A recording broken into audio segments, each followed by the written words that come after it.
High court తీర్పుతో కాంగ్రెస్ బుల్డోజర్లకు line clear అయినట్లేనా?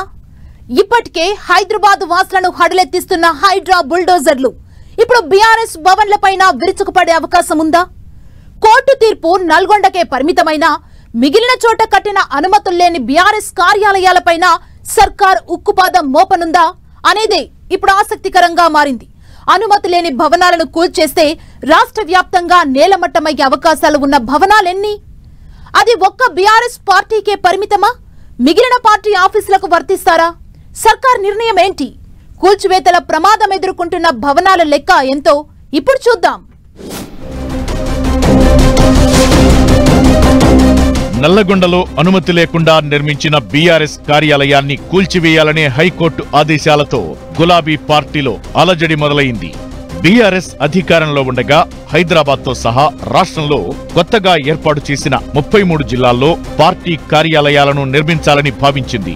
ఇప్పటికే చాలా జిల్లాల్లో పార్టీ ఆఫీసులు నిర్మించగా కొన్ని చోట్ల ఎలాంటి అనుమతులు తీసుకోలేదని ఆరోపణలు ఉన్నాయి.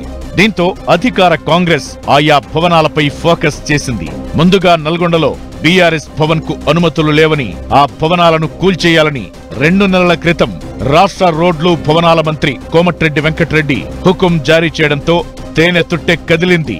మంత్రి కోమటిరెడ్డి హెచ్చరికలతో బీఆర్ఎస్ హైకోర్టును ఆశ్రయించగా అక్కడ ఎదురు దెబ్బ తగిలింది. దీంతో నల్గొండతో సహా మిగిలిన చోట నిర్మించిన బీఆర్ఎస్ భవనాలపైన బుల్డోజర్ యాక్షన్ ఉంటుందా అనే సందేహాలు వ్యక్తమవుతున్నాయి. ఏపీలో వైసీపీ ప్రధాన కార్యాలయానికి అనుమతులు లేవన్న కారణంతో 2 నెలల క్రితం ఆ భవనాన్ని నేలమట్టం చేసింది ఏపీ ప్రభుత్వం.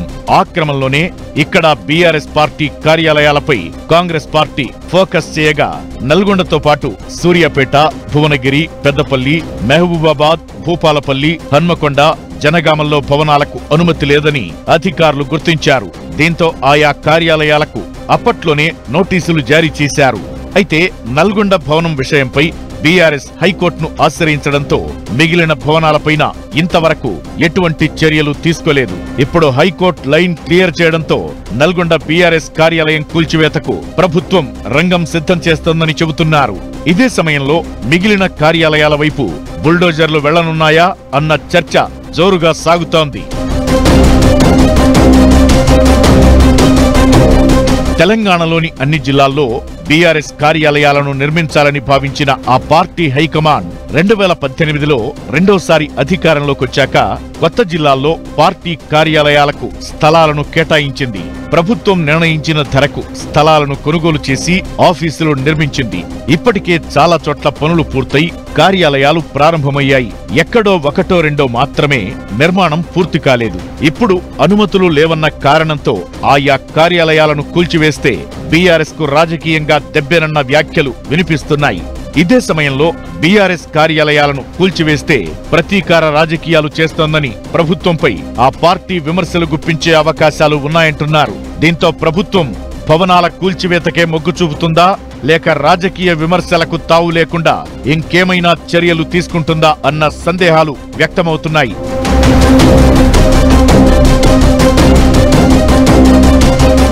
ఇప్పటికే ఒకవైపు బీఆర్ఎస్ ఎమ్మెల్యేలపై ఆకర్ష్ వలవేసిన కాంగ్రెస్ 10 మంది ఎమ్మెల్యేలను పార్టీలో చేర్చుకుంది. ఇప్పుడేకంగా బీఆర్ఎస్ పార్టీ కార్యాలయాల కూల్చివేత వైపు ఫోకస్ చేస్తుండటంతో రాష్ట్రంలో రాజకీయం వేడెక్కే పరిస్థితి కనిపిస్తోంది. అక్రమ నిర్మాణాలైనా ప్రభుత్వం తలచుకుంటే క్రమబద్ధీకరించే అవకాశముంటుంది. కానీ బీఆర్ఎస్ అధిష్టానంపై మానసికంగా పైచేయి సాధించాలనే ఆలోచనతో కార్యాలయాలను కూల్చివేస్తే అది ప్రభుత్వంపై ఎలాంటి ప్రభావం చూపుతుందనే అంశాన్ని పరిశీలిస్తున్నారు.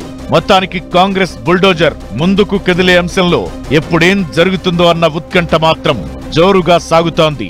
అనుమతి లేని నిర్మాణాల కూల్చివేత మొదలు పెడితే అది బీఆర్ఎస్ కార్యాలయాలకే పరిమితం చేయడం సాధ్యం కాదు. అలా ముందుకెళితే అనేక చోట్ల సామాన్యులు నిర్మించుకున్న భవనాలను కూల్చాల్సిన పరిస్థితి రావచ్చు.